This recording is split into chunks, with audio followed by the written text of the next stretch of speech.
The difference though, like I said, is how they're searching. Historically, we go for these short and long tail keywords. And like I said, these are the things that you now pay $2, $5, $20 a click to try to own a space like this. Short tail, everybody in your area wants to own it. Then it converted to, why is my Toyota, right? People got more advanced. We went from an era where consumers were also becoming more literate on how to use the internet, and so they changed their search behavior. But with these new AI systems, we're getting into what's called natural language query searches. Natural language, literally like how they speak to a friend, right? Not a keyword query. And there's broad ones like this that you can read up here talking about their car and given a situation. And then there's more specific ones where people are realizing, oh, if I tell it the specific parts of my problem, it'll be even more detailed in its responses, right? And this is the area where you can really own. These are, if you imagine SEO as owning land, right? Just like when you buy real estate, if it's closer to the target, it costs more. Same with these other high-level short-tail keywords, right? That's expensive real estate nowadays because it converts and it has so much traffic. But these are new.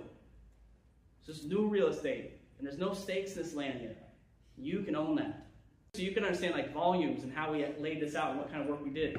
Here, when we first started, and we're a pretty new company, 8 months old, so this is like our first real original case study coming out here. This is pretty cutting edge stuff. 2 a month is what we were doing when we first started with them, 1 every other week. Then we turned it on to 1 a week. Then we turned it on to 2 a week, 3 a week. And then my business partner left. I kept pushing. But I told everybody we were working with, I said, okay, well, we don't have a person on staff now to help like manage your content for you. And with this case study here, as an early customer, I said, you know what, man, I actually want to see what happens if we don't post for a while. I think it'd be a really good part of our case study. So on October 31st, we stopped posting. And you can see the traffic went down a little bit, but it mostly held steady. That little blip there was when he switched from a Shop Genie website to a Shop Monkey website. But the big thing here is good SEO pages are a long-term investment. You're capturing real estate. That traffic should stay about the same, right? The activity on your site is what helps keep it growing more and more. But the fact of the matter is it held steady, which we're super proud of. One big takeaway, I don't think SEO is dying, if anybody told you that. I think SEO is expanding. You can keep what you got. It's going to be good for you. It's going to be good for a long time.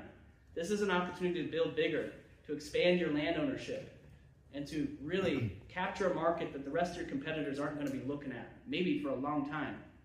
You remember when people owned SEO first and how much it lifted them? This is your new opportunity.